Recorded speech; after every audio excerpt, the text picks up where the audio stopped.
آج تک میں نے اتنی قبریں تیار کی تھی لیکن کبھی میں نے ایسا کچھ محسوس نہیں کیا تھا، اور اب جب یہ محسوس ہوا تھا تو جیسے ہی دل ایک دم شاد ہو گیا تھا۔ تبھی میں نے سوچ لیا تھا کہ یقیناً جو عورت مری ہے وہ بہت خاص ہوگی، کیونکہ اس کی قبر سے پہلے ہی خوشبو آنے لگی، حالانکہ ابھی تو اسے قبر میں اتارا بھی نہیں گیا۔ میں اس بارے میں سوچ ہی رہا تھا کہ اندھیرا ہونے لگا، شام ہو گئی اور مغرب کی اذان کی آواز سنائی دی۔ اب تھوڑی دیر میں ہی جنازہ آ جانا تھا۔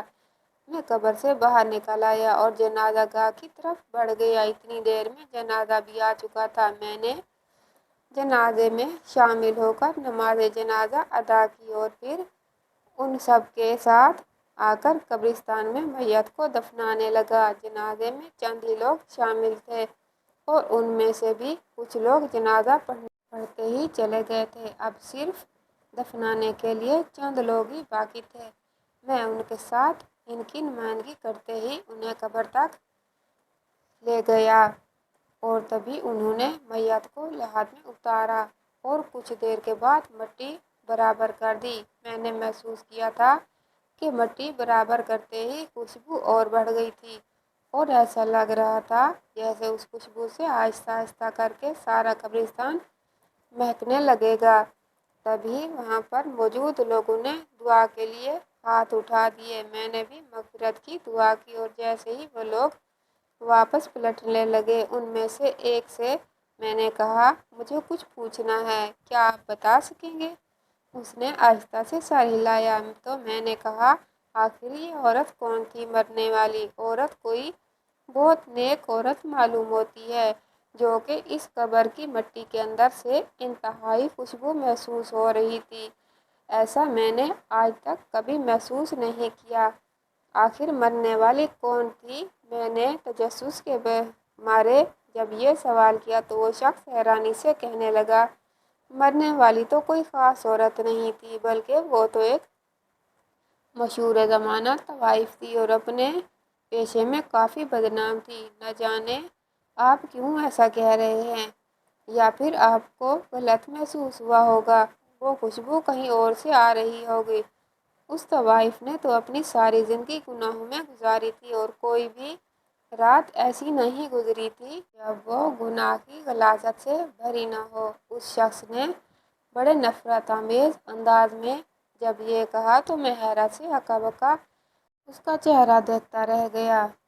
مجھے یقین نہیں آ رہا تھا کہ وہ شخص سچ کہہ رہا ہے۔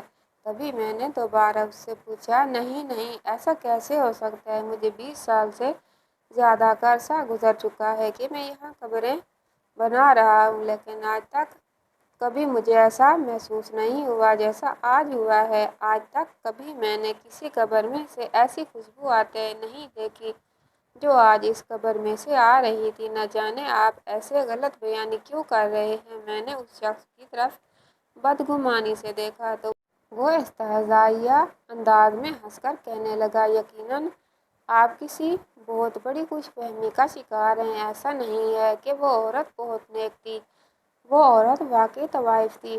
اگر آپ کو میری بات پہ یقین نہیں ہے تو آپ باقی لوگوں سے بھی تصدیق کر سکتے ہیں۔ خیر، مجھے آپ کو یقین دلانے کی بھی ضرورت نہیں ہے، میں تو ان کا ہمسایہ تھا اور ان کے بارے میں اتنا ہی جانتا تھا۔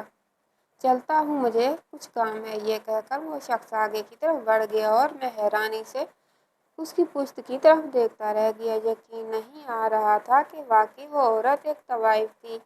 میں کبھی قبر کی طرف دیکھتا جس میں سے ابھی بھی اسی طرح مٹی میں سے خوشبو آ رہی تھی اور مجھے ابھی تک ٹھنڈ محسوس ہو رہی تھی جو قبر کھودتے وقت مجھے محسوس ہوئی تھی۔ میں اپنے خیالوں میں گم تھا، جنازہ گاہ سے منسلک اپنے کمرے کی طرف بڑھ گیا، لیکن وہ رات میری بہت بھاری گزری تھی۔ نہ جانے کیوں بار بار میرا دھیان اس طوائف عورت اور اس کی قبر کی طرف جا رہا تھا۔ نہ جانے کیوں مجھے محسوس ہو رہا تھا کہ وہ آدمی سچ کہہ رہا تھا، وہ عورت واقعی کوئی طوائف تھی اور اس کی زندگی گناہوں سے بھری ہوئی تھی۔ لیکن میں بھی تو جھوٹ نہیں بول رہا تھا۔ میں بھی تو سچ کہہ رہا تھا۔ میں نے خود قبر کی مٹی کو ٹھنڈے ہوتے ہوئے محسوس کیا، اور پھر میں نے ہی جس طرح سے خوشبو محسوس کی تھی وہ مجھے ہی پتہ تھا۔ اس خوشبو نے مجھے اپنا گرویدہ کر لیا تھا۔ میں اتنا بڑا دھوکہ نہیں کھا سکتا تھا۔ یقیناً اس شخص کو کوئی غلط فہمی ہوگی۔ میں کل اس معاملے کی تحقیق ضرور کروں گا۔ اپنے آپ میں سوچتا ہوا الجھتا ہوا میں اس طرح نیند میں ڈوب گیا کہ مجھے نیند میں خبر بھی نہیں ہوئی تھی۔ صبح جب میری آنکھ کھلی تو بے اختیار پہلا خیال مجھے اس قبر کا ہی آیا تھا، اور میں اپنے بڑھتے ہوئے قدموں کو روک نہیں پایا اور سیدھا اس قبر کے سرہانے پہنچ گیا، جہاں کی مٹی ابھی بھی تر و تازہ تھی، اور اس مٹی میں سے ابھی بھی ویسی ہی خوشبو آ رہی تھی جیسی مجھے کل محسوس ہوئی تھی۔ اور میں وہیں قبر کے سرہانے بیٹھ گیا، فاتحہ خوانی کی، اور پھر آہستہ آہستہ آواز میں کہا، میں نہیں جانتا کہ تم کون ہو، کہاں سے ہو۔ میں یہ بھی نہیں جانتا کہ کل تمہارے بارے میں جو کچھ اس شخص نے کہا، یہاں پر کھڑے ہو کے کہا تھا، وہ سچ تھا یا جھوٹ۔ لیکن میں ایک بات جانتا ہوں کہ مجھے کوئی دھوکہ نہیں ہوا۔ تمہاری قبر سے ابھی بھی ایسی خوشبو آ رہی ہے جیسی جنت کے باغات کی ہو سکتی ہے۔ یوں لگ رہا ہے کہ جیسے ڈھیروں پھول مہک رہے ہوں، اور میں نہ جانے کیوں اس خوشبو کو محسوس کر کے باغ باغ ہو رہا تھا۔ لیکن میں اب یہ ضرور پتہ کروں گا کہ تم واقعی ایک طوائف تھی۔ تو پھر آخر ایسا کون سا عمل تھا جس نے تمہاری قبر کو جنت کے باغوں میں سے ایک باغ بنا دیا تھا، اور اسے ایک مہکتے ہوئے پھول میں تبدیل کر دیا تھا؟ میں اب ضرور اس بات کی تحقیق کروں گا کہ آخر ایسا کیوں ہے۔ میں نے جیسے اس قبر کے مردے سے وعدہ کیا اور اپنے آپ میں اس عزم کو دہرایا اور وہاں سے اٹھ کھڑا ہوا۔ مجھے گورکھن کا کام کرتے ہوئے اتنے برس گزر چکے تھے، لیکن آج تک کبھی میں نے کسی قبر میں سے ایسی مہک محسوس نہیں کی تھی۔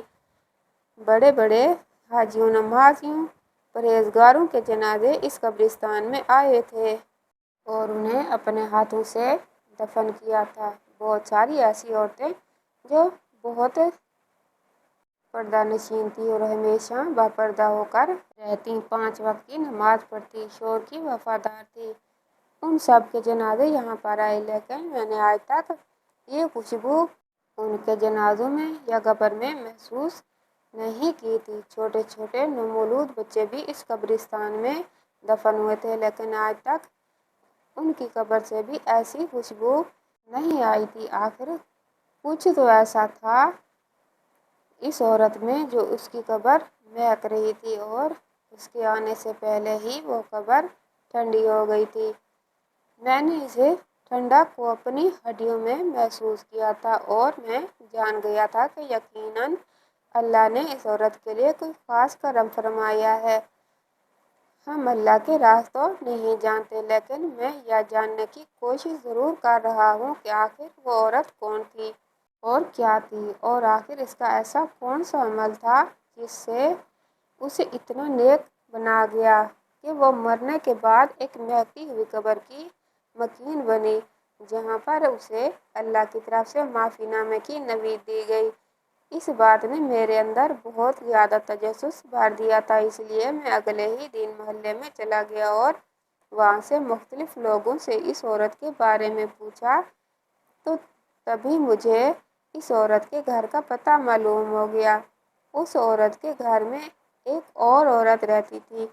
لوگوں کا کہنا تھا کہ وہ تو بدنام زمانہ طوائف تھی، اب تقریباً 1 سال سے اس محلے میں آ کر آباد ہوئی ہے۔ پہل تو لوگ اس کے کوٹھے کے اوپر جاتے تھے اور ساری ساری رات اس طوائف کے ساتھ رنگین کرتے تھے، لیکن اب جب وہ 1 سال سے یہاں پر آئی تھی، اس کے گھر میں کسی کو آتے جاتے نہیں دیکھا۔ نہ جانے کیا بات ہے، یا تو اس نے طوائف کا پیشہ چھوڑ دیا یا پھر اب اس کا گاہک نہیں رہا تھا، اسی وجہ سے وہ دل برداشتہ ہو گئی تھی۔ مختلف لوگ مختلف باتیں کر رہے تھے، اور اس دوران مجھے اس بات کی تو تصدیق ہو گئی تھی کہ اس دن قبرستان میں اس آدمی نے جو کچھ بھی کہا تھا وہ سب سچ تھا۔ وہ عورت واقعی کوئی طوائف ہی تھی، لیکن اگر وہ طوائف تھی اور اتنی زیادہ گناہوں سے بری ہوئی تھی کہ اس کی ایک بھی رات اپنے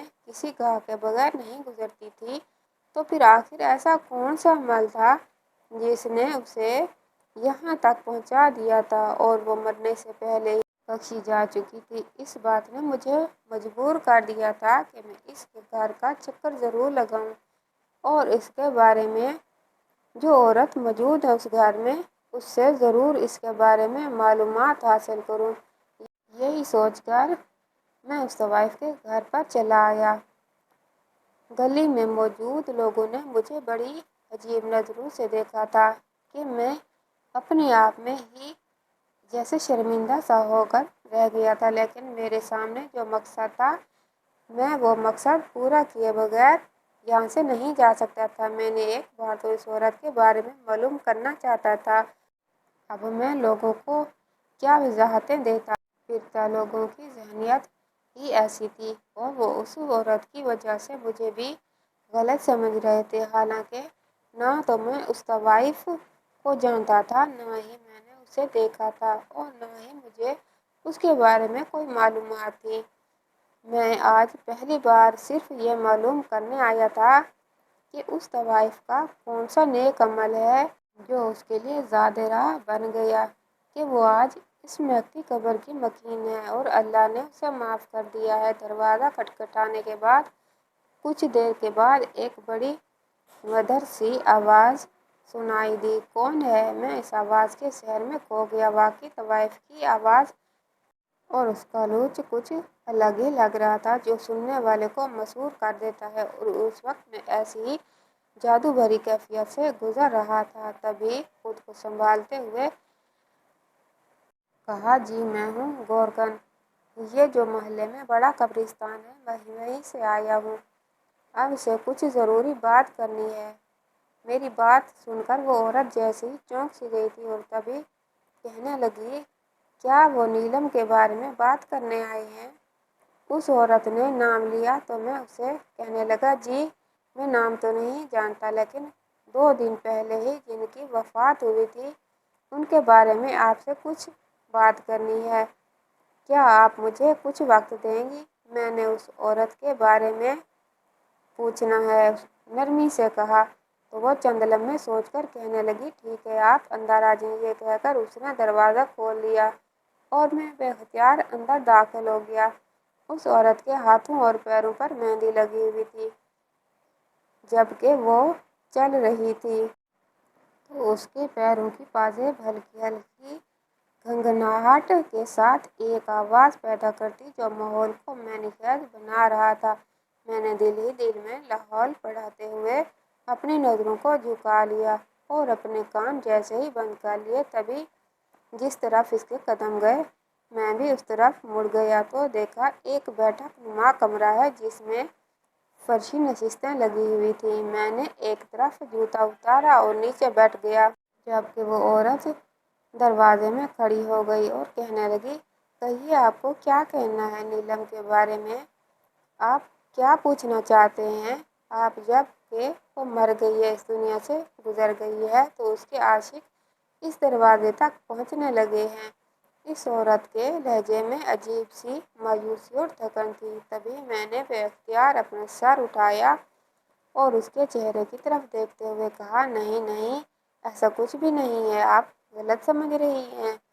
میں نے تو آج تک نیلم جی کو نہ دیکھا ہے اور نہ ہی سنا ہے، نہ ہی میں ان کے بارے میں جانتا ہوں، بلکہ میں تو آپ کے ساتھ کسی اور معاملے پر بات کرنے آیا ہوں۔" میری بات سن کر اس کی آنکھوں میں الجھن تیرنے لگی اور وہ یوں پوچھنے لگی، "آخر ایسی کیا بات ہے؟ میں تو سمجھی تھی کہ تم بھی اس کے کوئی عاشق ہو جو اب کے مرنے کے بعد افسوس کا اظہار کرنے آئے ہو۔"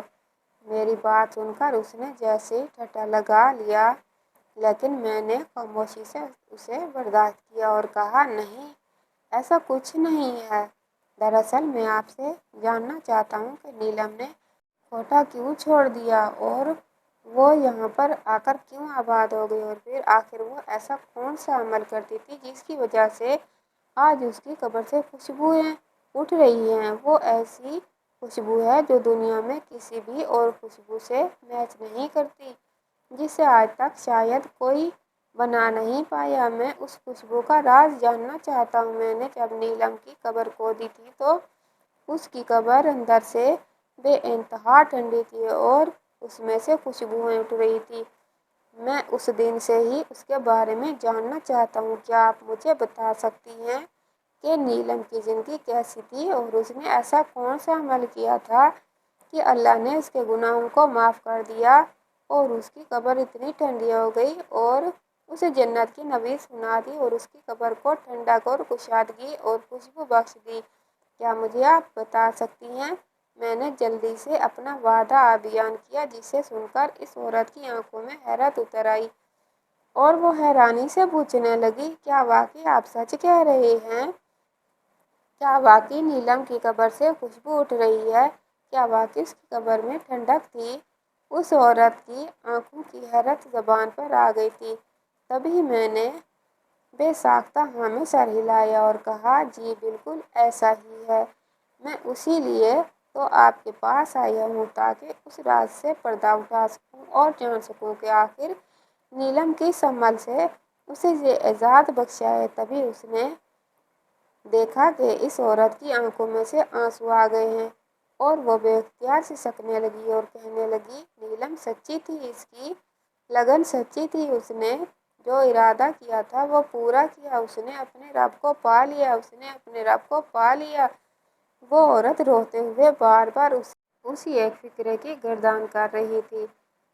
میں حیران تھا کہ آخر وہ ایسا کیا جانتی ہے، آخر ایسا کیا سوچ رہی ہے۔ تبھی میں نے اسے کہا، کیا آپ مجھے بتائیں گی کہ نیلم کا کیا ارادہ تھا اور وہ اپنے رب کو کیوں پانا چاہتی تھی؟ میرے پوچھنے پر اس نے آہستہ سے ہاں میں سر ہلایا اور کہنے لگی، میں بتاتی ہوں۔ دراصل نیلم اندرون شہر کی ایک بہت مشہور طوائف تھی۔ لاکھوں عاشق روزانہ اس کی ایک جھلک دیکھنے کو بے تاب رہتے تھے۔ اس کی وجہ سے کوٹھے پر ہر وقت رونق لگی رہتی تھی اور ہر کوئی نیلم کے ہی گن گاتا تھا۔ اس کا حسن، اس کی آواز، اس کا انداز، اس کی ادائیں، اس کی ہر چیز سب مختلف تھی اور ہر عاشق لاکھوں روپیہ لٹانے کو تیار رہتا تھا۔ نیلم اپنی اس زندگی سے خوش تھی کیونکہ وہ کوٹھے پر ہی پیدا ہوئی تھی اور وہیں پر ہی پلی بڑھی تھی۔ اسی لیے اس نے جس ماحول میں آنکھ کھولی تھی، اسے اس ماحول کو ہی اپنانے میں کوئی دقت پیش نہیں آئی تھی، بلکہ وہ تو ملک کی مشہور اداکارہ بننا چاہتی تھی، کیونکہ بہت سارے ڈائریکٹر، پروڈیوسر، ایکٹر اس کے کوٹھے پر حاضری دیتے تھے اور اسے مستقبل کے سہانے خواب دکھاتے تھے، جو خود نیلم کی آنکھوں میں بھی کچھ ایسے ہی خواب تھے۔ لیکن ایک دن ایک نوجوان شخص منہ مانگی قیمت دے کر اسے ایک رات کے لیے خرید گیا اور اس شخص نے ساری رات صرف نیلم کو دیکھنے میں گزار دی۔ وہ نیلم کی محبت میں مبتلا تھا۔ اسے اس کے جسم کی کوئی چاہت نہیں تھی، بلکہ وہ نیلم کو دیکھ کر اپنا دل بھرنا چاہتا تھا۔ اس نے نیلم کو ہاتھ تک نہیں لگایا تھا، حالانکہ نیلم نے کوشش بھی کی کہ وہ اس کے قریب آئے، لیکن اس شخص کا ایمان بہت مضبوط تھا اور اس کی محبت سچی تھی۔ تبھی صبح ہوتے ہی وہ چپ چاپ کمرے سے باہر نکل گیا، لیکن نیلم اب پہلے جیسی نیلم نہیں رہی تھی۔ اس کے جانے کے بعد نیلم کے دل میں بھی اس کی محبت سر اٹھانے لگی تھی اور اسے اب اپنا ہر گاہک برا لگنے لگا تھا اور ہر گاہک کو انکار کر دیتی اور اس شخص کا انتظار کرنے لگی جو ایک رات اس کے ساتھ گزار گیا تھا لیکن اسے چھوا تک نہیں۔ وہ اس کی محبت کو پانے کے لیے نیلم کا دل آہستہ آہستہ بدلنے لگا۔ اس نے ہار سنگار چھوڑ دیا، محفل جانا چھوڑ دیا، گاہکوں کے سامنے آنا چھوڑ دیا، اپنی قیمت لگوانا چھوڑ دی۔ کوٹھے پر تو جیسے ہی ایک دم سناٹے اتر آئے تھے، ہر کوئی پریشان تھا، خاص طور پر کوٹھے کی مالکن جو آج تک بہت زیادہ غصے میں تھی نیلم کے طرز عمل پر۔ اس نے اسے بہت بڑی بڑی سزائیں دیں، اسے کھانے کو کچھ نہ دیتی، کمرے میں بند کر کے کئی گھنٹے اسے قید میں رکھتی، مار پیٹ کرتی، لیکن نیلم اب ٹس سے مس نہیں ہوتی تھی۔ اس نے برے کام سے توبہ کر لی تھی، وہ سچی محبت کو پا بیٹھی تھی، اس لیے 5 وقت کی نماز پڑھنا شروع کر دی اور ہر وقت اپنے گناہوں سے بھری زندگی کی توبہ مانگتی ہوئی نظر آتی۔ کوٹھے کی مالکن کو تو اپنے برے دن شروع ہوتے ہوئے نظر آ رہے تھے، یہی وجہ تھی کہ اس نے نیلم سے چوری چوری بالا ہی بالا اس کا سودا لاکھوں میں طے کر دیا تھا اور ایک پروڈیوسر کے ہاتھوں نیلم کو بیچ ڈالا۔ نیلم کو جب اس بات کی خبر ملی تو اس نے وہاں سے بھاگنے کی ٹھانی، کیونکہ اسی رات ہی پروڈیوسر اسے لینے آ رہا تھا اور اس سلسلے میں نے نیلم کی مدد کی تھی۔ ہم دونوں اس کوٹھے کو پیچھے چھوڑ گئے، اس کوٹھے کی غلاظت کو چھوڑ آئے۔ اس کوٹھے کی غلاظت بھری زندگی ہم نے اپنی تقدیر سے نکال دی اور اس گنجان آباد سے علاقے میں آ کر آباد ہو گئے۔ یہاں پر ہم نے چھوٹا سا گھر کرائے پر لے لیا، لیکن نہ جانے کیسے لوگوں کو معلوم ہو گیا کہ نیلم ایک طوائف تھی اور وہ طرح طرح کی باتیں کرنے لگے۔ حالانکہ نیلم نے اپنے گناہوں پر توبہ کر لی تھی اور سچے دل سے کی گئی توبہ تو اللہ قبول کر لیتا ہے۔ اس بات کا نظارہ تو آپ نے خود دیکھ لیا ہے۔ نیلم دن رات اپنی گزشتہ زندگی کے بارے میں سوچ سوچ کر روتی رہتی اور اللہ سے توبہ کرتی رہتی۔ اس 1 سال میں نیلم نے بہت دکھ اور اذیت برداشت کی تھی۔ لوگوں کی زبانیں نہیں رکتیں، وہ نیلم کو برا بھلا کہتے رہتے، لیکن نیلم اپنی توبہ پر قائم رہی تھی اور اس نے دوبارہ غلط کام کو ہاتھ نہیں لگایا، بلکہ اس نے جتنے بھی پیسے کوٹھے پر کمائے تھے وہ سب اس نے ایک خیراتی ادارے میں دے دیے تھے۔ یہاں پر وہ رہ کر چھوٹے موٹے کام کر کے گزارا کر رہی تھی اور بہت کم کھاتی، بہت کم آرام کرتی، زیادہ تر وہ اللہ کے حضور سجدہ ریز رہتی۔ دوبارہ اس لڑکے کا تو پتہ نہیں چلا جو اس رات نیلم کے پاس آیا تھا، لیکن نیلم اس ایک ملاقات کو مرتے دم تک نہیں بھول پائی تھی۔ اسے آخری دم تک اس لڑکے کا انتظار رہا تھا۔ وہ کون تھا، کہاں سے آیا تھا، کس نے اسے بھیجا تھا، ہمیں کچھ معلوم نہیں، لیکن نیلم کے لیے وہ جیسے کل کائنات بن گیا تھا اور اس کی نجات کا ذریعہ بھی۔ اس عورت نے جب اپنی بات مکمل کی تو میں بے حد حیران رہ گیا تھا۔ یقین تو نہیں آ رہا تھا کہ واقعی ایک طوائف اپنی زندگی سے توبہ کر چکی اور پھر ایک عام زندگی گزارتے ہوئے اس نے اپنے گناہوں پر بار بار معافی مانگی اور اللہ نے اسے معاف بھی کر دیا۔ یقیناً اللہ تعالیٰ کی ذات بہت بے نیاز، بڑی غفور الرحیم ہے، کیونکہ اس نے طوائف کے کیے گئے گناہوں کو اس کی معافی کی اس کے آنسوؤں سے دھو ڈالا۔ یقیناً اس عورت کی توبہ سچی تھی، یقیناً نیلم نے سچی محبت کو پا لیا تھا۔ اس نے عشق مجازی سے عشق حقیقی کا سفر بہت جلدی طے کر لیا تھا اور اس نے جان لیا تھا کہ گناہوں سے بھری ہوئی یہ زندگی کوئی معنی نہیں رکھتی، بلکہ اصل زندگی تو وہ ہے جو مرنے کے بعد شروع ہوتی ہے۔ اس لیے اس نے اپنی زندگی کا آخری 1 سال اللہ کی مرضی کے مطابق گزارا اور اس کی رضا کو پا لیا۔ یقیناً نیلم جیسی عورتیں ہی اللہ کی معافی اور اس کی بخشش کی حقدار ہیں۔ میں وہاں سے نکل آیا تھا اور سارے راستے نیلم کے بارے میں سوچ سوچ کر میں حیران تھا۔ مجھے اللہ کی اس بات پر یقین آ گیا تھا کہ ایک بار میری طرف بڑھو تو صحیح، ایک بار مجھ سے مانگو تو صحیح۔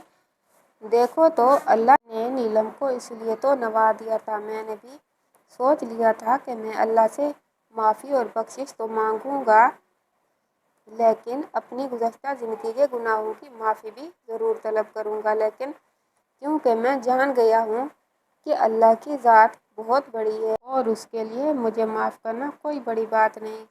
ختم شد۔ اللہ حافظ۔ ویڈیو اچھی لگے تو ویڈیو کو لائک اور چینل کو سبسکرائب کر دیجیے گا۔ شکریہ۔ اللہ حافظ۔